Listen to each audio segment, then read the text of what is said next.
కాలం press club అధ్యక్షుడిగా పనిచేసినటువంటి ఏరుగుర్తి బాలాజీ తెలుగుదేశం పార్టీలోకి రావడం, ఎప్పటి నుంచో కూడా కాంగ్రెస్ పార్టీలో ఆయన చిన్నప్పటి నుంచి కూడా కాంగ్రెస్ పార్టీలో ఉండడం, ఆ తర్వాత కొన్ని రోజులు వైఎస్ఆర్ కాంగ్రెస్ పార్టీలో ఉండి ఈరోజు తెలుగుదేశం పార్టీలోకి రావడం చాలా సంతోషం. ఆయనకు మనస్ఫూర్తిగా పార్టీలోకి ఆహ్వానిస్తూ అందరం కూడా కలిసి రేపు జరిగేటువంటి ఎన్నికల్లో తెలుగుదేశం పార్టీ విజయానికి అందరూ కలిసి పనిచేయాలని చెప్పి వాళ్ళందరినీ కూడా కోరుకుంటూ, ముఖ్యంగా పొలంనేరు నియోజకవర్గానికి సంబంధించి రేపు ముఖ్యమంత్రి గారు ఇక్కడ ప్రచార కార్యక్రమంలోకి రాబోతూ ఉన్నారు. ఒకసారి గత ఎన్నికలప్పుడు వచ్చినప్పుడు ఆయన ఏం చెప్పారనేది కూడా ఒకసారి ప్రజలకు చెప్పమని చెప్పి నేను ఈ సందర్భంగా తెలియజేసుకుంటున్నాను. ఎందుకంటే చాలా హామీలు ఇచ్చారు. శాసనసభ్యులు మాట్లాడిన మాటలు ఉన్నాయి, అదేవిధంగా ముఖ్యమంత్రి గారు మాట్లాడిన మాటలు ఉన్నాయి. వాటన్నిటినీ ఏ మేరకు ఈ నియోజకవర్గంలో పూర్తి చేశారో చెప్పాలా, ఈ నియోజకవర్గ ప్రజలకు చెప్పాలని చెప్పి ఈ సందర్భంగా కూడా నేను డిమాండ్ చేస్తున్నాను. ముఖ్యంగా గత ప్రభుత్వంలో నేను మంత్రిగా శాసనసభ్యుడిగా శాంక్షన్ చేసినటువంటి కార్యక్రమాలు ఎందుకు ఆపివేశారు అనేది కూడా ఈ నియోజకవర్గ ప్రజలకు సమాధానం చెప్పాల్సిన బాధ్యత ముఖ్యమంత్రిగా ఆయన పైన ఉంది. ఎందుకంటే ప్రభుత్వాలు మారచ్చు కానీ పనులు ఆపేయాల్సిన అవసరం లేదు. అంటే ప్రభుత్వాల కోసం పనులు చేయరు కానీ ప్రజల కోసమే ప్రభుత్వాలు పనిచేస్తాయి, నాయకులు పనిచేస్తారు. ఏ నాయకుడు పనిచేసినా చేసిన పనులు అర్థవంతంగా ఎందుకు ఈ నియోజకవర్గంలో ఇన్ని పనులు ఆపాలని నేను అడుగుతా ఉన్నా. ఈరోజు ఆయన వచ్చే మీటింగ్ పక్కనే ఎప్పటి నుంచినో పొలంనేరు పట్టణ ప్రజలందరూ కూడా ఒక కళాక్షేత్రం కావాలన్నారు. ఆ కళాక్షేత్రానికి కూడా డబ్బులు శాంక్షన్ చేసాం, ఇంకా కూడా ఫోర్స్లోనే ఉంది. అది కూడా ఆపేస్తే దాన్ని కనీసం ఎందుకు ఆపామో అక్కడ శాసనసభ్యుడు సమాధానం చెప్పాలా, ముఖ్యమంత్రి సమాధానం చెప్పాలా. గంగన సిరీస్ గురించి గత ఎన్నికల్లో మాట్లాడారు. ఈరోజు గంగన సిరీస్ పైన ఏం చేశారు? గత ఎన్నికల్లో మేమేదైతే forest clearance, stage 1 clearance complete చేసి పూర్తి స్థాయిలో దానికి సంబంధించినటువంటి ల్యాండ్ ఎక్విజిషన్ చేసి దానికి కావాల్సినటువంటి ఆ ల్యాండ్ కాంపెన్సేషన్ కూడా రెడీ చేసి డబ్బులు కూడా ఆర్డీఓ అకౌంట్లో వేయడం జరిగింది. ఈ రోజు దాకా దానిపైన ఏమాత్రం ఊసే లేకుండా ఎందుకు ఆపారో కూడా దానికి కూడా సమాధానం చెప్పాలా. ఈ యొక్క హెడ్ క్వార్టర్లోనే, నియోజకవర్గ హెడ్ క్వార్టర్లోనే మైనారిటీస్కి సంబంధించి బీసీలకు కానీ ఎస్సీలకు కానీ ఈరోజు అంబేద్కర్ భవన్ దాదాపు ₹1 కోటి శాంక్షన్ చేసి అయిపోయారు. అదేవిధంగా మైనారిటీలకు ₹1 కోటి పిల్లర్లు వేసి అది ఆపేశారు. బీసీలకు ఒక ల్యాండ్ అలాట్ చేసి ఒక వాల్యుబుల్ ల్యాండ్ ఇచ్చి ₹50 లక్షలతో దాన్ని శాంక్షన్ చేస్తే దాన్ని క్యాన్సిల్ చేశారు. ఈరోజు కాపులకు సంబంధించినటువంటి కాపు భవన్ ₹25 లక్షలతో దాన్ని శాంక్షన్ చేస్తే దాన్ని కూడా ఆపేశారు. అంటే అన్ని కులాలకు వర్గాలకు నా ఎస్సీ, నా బీసీ, నా మైనారిటీ, నా ఎస్టీ అని మాట్లాడే ముఖ్యమంత్రి ఈ నియోజకవర్గంలో నీ ఎస్సీ, నీ బీసీ, నీ మైనారిటీకి ఏం సమాధానం చెప్పాలో చెప్పమని చెప్పి నేను డిమాండ్ చేస్తున్నాను.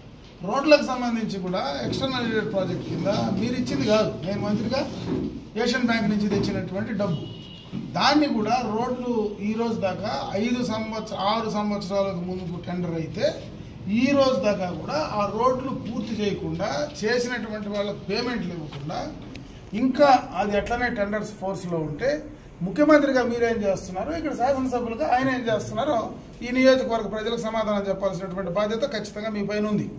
గత ప్రభుత్వంలోనే ఈ ప్రాంతంలో ఉండే యువకులందరికీ కూడా ఏదైతే 4 రోడ్లలో ఉండేటువంటి ఇండస్ట్రియల్ ఎస్టేట్లో తీసుకొచ్చినటువంటి ఇన్వెస్ట్మెంట్స్ కావచ్చు, ఈరోజు ఇదే పొలంనేరులో తీసుకొచ్చినటువంటి ఆటో నగర్కి సంబంధించి అక్కడ తయారు చేసినటువంటి ప్రాజెక్టులకు సంబంధించి కావచ్చు, వాటిని తప్పించి మీరు ఏమైనా ఈరోజు దాకా ఒక చిన్న ఇన్వెస్ట్మెంట్, చిన్న ఇండస్ట్రీ అది తప్పించి ఏమైనా చేసినటువంటి దాఖలాలు ఉన్నాయా? ఎందుకు ఈ పొలంనేరు నియోజకవర్గంలో మీరు అది చేయలేకపోయారో ఈ నియోజకవర్గ ప్రజలకు ఖచ్చితంగా మీరు సమాధానం చెప్పాల్సిన బాధ్యత అయితే ఉంది. ఇంకొక పక్క రైతాంగం కోసం ఇక్కడ సెరికల్చర్ రైతులు ఉన్నారు. సెరికల్చర్ రైతు గత 5 సంవత్సరాలుగా సబ్సిడీ ఏదైతే ఇన్సెంటివ్ ఇస్తున్నామో ₹50, ఆ ఇన్సెంటివ్ 5 సంవత్సరాలుగా ఆపేశారు.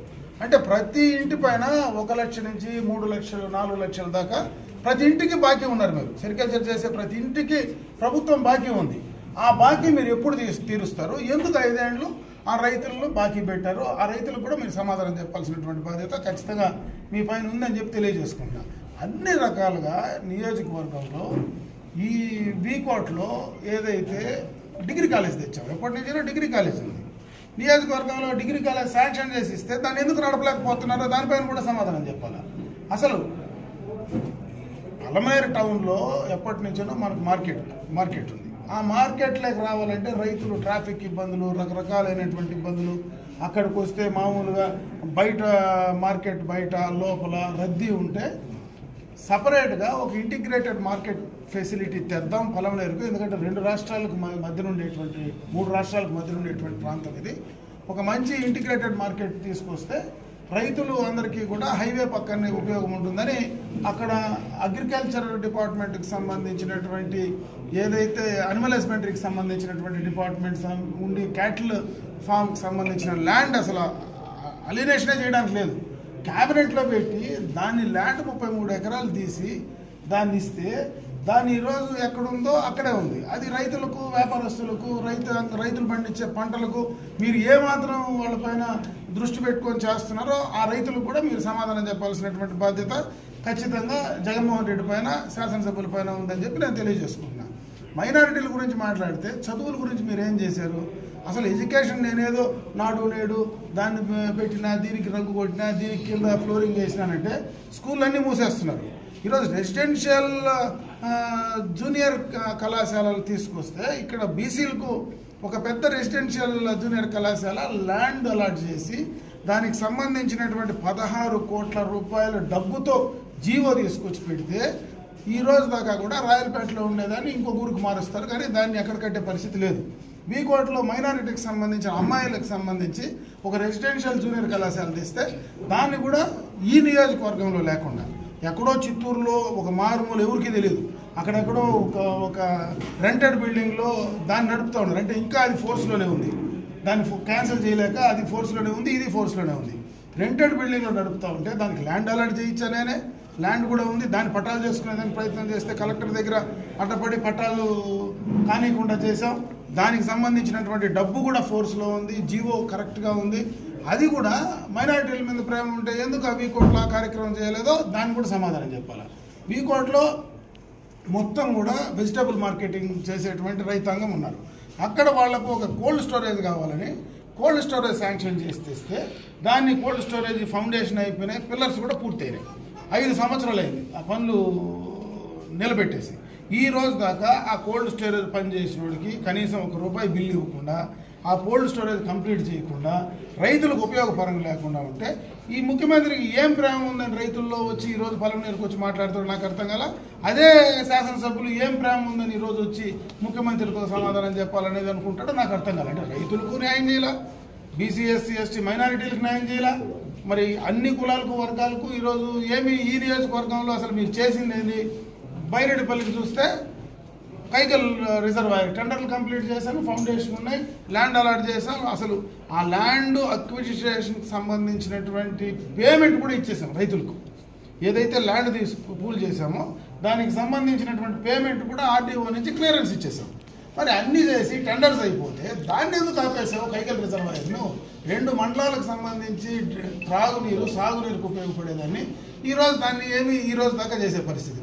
ఈడ మన నియోజకవర్గంలో పోయేటువంటి హంద్రీనివా 5 సంవత్సరాలకు ముందు నీళ్ళు వేస్తే 5 ఏళ్ళు నిద్రపోయి మొన్న ఒక రోజు మాత్రం నీళ్లు బారిచ్చేసి మళ్ళా నీ గేట్లు ఎత్తుకొని వెళ్ళిపోతే అసలు ఈ నియోజకవర్గం పైన, ఈ ప్రాంతం పైన ఏం ప్రేమ ఉంది జగన్ రెడ్డికి? ఏం ప్రేమ ఉందని ఈరోజు మళ్ళీ వచ్చి నియోజకవర్గంలో నాకు ఓట్లేమని అడిగేటువంటి హక్కు మీకుంది.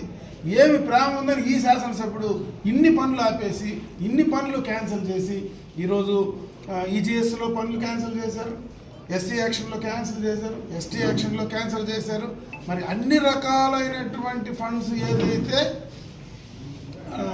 స్టేట్ ఫైనాన్స్ కార్పొరేషన్ నుంచి తెచ్చిన ఫండ్స్ కానీ అన్ని ఫండ్స్ ఏవైతే ఉన్నాయో అన్నిటినీ కూడా క్యాన్సిల్ చేసేసి ఈరోజు మీరు ఈ నియోజకవర్గానికి ఏం చేశారో చెప్పాలా. ఎందుకంటే గత ప్రభుత్వంలో చేసింది ఇంకో ప్రభుత్వంలో క్యాన్సిల్ చేయాలా, చేయకూడదన్న చట్టం ఉందా? ఇంతకుముందు ఎప్పుడైనా జరిగిందా? ఏ ప్రభుత్వం చేసినా పనులు మధ్యలో ఆపేసి అక్కడికక్కడే ఒక పైశాసికమైనటువంటి ఆనందం తప్పించి దానివల్ల ఈ నియోజకవర్గ ప్రజలకి ఏం జరుగుతుంది, అసలు ముఖ్యమంత్రిగా మీకేం జరుగుతుంది, శాసనసభ్యులుగా ఆయనకేం జరుగుతుంది? పనులు తెచ్చితే ఎవరు చేసినా ముఖ్యమంత్రే కదా టెంకాయ కొట్టుకుంటాడు, ముఖ్యమంత్రే కదా బోర్డు వేసుకుంటాడు. నేనేమి ఓడిపోయిన ఎమ్మెల్యేని, నేను శాసనసభ్యుడిగా ఓడిపోయిన తర్వాత నేను వచ్చాడేమి టెంకాయ కొట్టేది లేదు, నేను వచ్చేది నా బోర్డు అయితే నా పేరు అయితే వేసేది లేదు. వేసేది మీ ముఖ్యమంత్రి పేరు వేస్తారు, మీ ఎంపీనో మీ ఎమ్మెల్యేనో లోకల్గా ఉండే మీ నాయకులు మీ పేర్లు వేసుకుంటున్నారు. నేను వేసిన కూడా పేర్లు మీరే కదా వేసుకున్నారు. ఈరోజు జగమర్లకు రోడ్డు వేసిన నేను వేసేసిన తర్వాత కూడా మీరు పేర్లు వేసుకుంటారు కదా. నేనేమన్నా కాదంటున్నా లేకపోతే బట్ట పగలు కొట్టినా, మళ్ళీ వేసేది నేను చేసిన పనులకు మీరే కదా పేర్లు వేసుకుంటారు. ఆ పేర్లు వేసుకునేదానికి కూడా మీకు అవకాశం లేకుండా క్యాన్సిల్ చేస్తే ఈ నియోజకవర్గ ప్రజల పైన మీకు ఏమి ప్రేమ ఉందో జగన్ రెడ్డి ఫస్ట్ అది చెప్పాలి. ఈ నియోజకవర్గం నడిబొడ్డులా టవర్ క్లాక్ దగ్గర మాట్లాడేటప్పుడు నాకు ఇంత ప్రేమ కారిపోతూ ఉంది పలమనేరు నియోజకవర్గం పైన, కారిపోతూ ఉంది, పట్టుకోండి అని రావాలి. ఏం కారిపోతా ఉంది? ఇన్ని క్యాన్సిల్ చేసినాడు, రైతులకు అన్ని నష్టాలు చేసి ఇన్ని పనులు ఆపేసి ఈరోజు పలమనేరు పట్టణంలో క్రిటికల్ ఇన్ఫ్రాస్ట్రక్చర్ ప్రోగ్రామ్ 55 crores అదన్నీ కూడా ఫోర్స్లో తెచ్చి రెడీగా ఉంది మున్సిపల్ అడ్మినిస్ట్రేషన్లో. దాన్ని నువ్వు కంటిన్యూ చేసుకోవచ్చు కదా. కంటిన్యూ చేసుకుంటే ఈరోజు పలమనేరు మున్సిపాలిటీలో నాకు ఈ రోడ్డు కావాలా, నాకు ఈ కాలువ కావాలా, నాకు ఈ సిమెంట్ రోడ్డు కావాలా అని అడిగేవాడే ఉండేటాడు కదా. ఇంకొక 20 సంవత్సరాలు పలమనేరు నియోజకవర్గంలో ఎక్స్టెన్షన్ ఏరియాస్లో కూడా నాకు ఈ పని కావాలని ఒక్కడు కూడా అడిగే పరిస్థితి లేకుండా నేను ప్రోగ్రామ్ తయారు చేసి పెట్టాను. దాన్ని కూడా వాడుకోండేది, మీరే వాడుకొని నీ పేరే వేసుకోండేది. ఎవరన్నా వద్దన్నారా? ఎందుకు చేయలేకపోయావు? చేతగా చేయలేకపోయావా? లేదు నియోజకవర్గ ప్రజలపైన కోపమా ఏందనేది నియోజకవర్గ ప్రజలకు సమాధానం చెప్పి మళ్ళీ మాట్లాడమని చెప్పి కోరుకుంటున్నాను.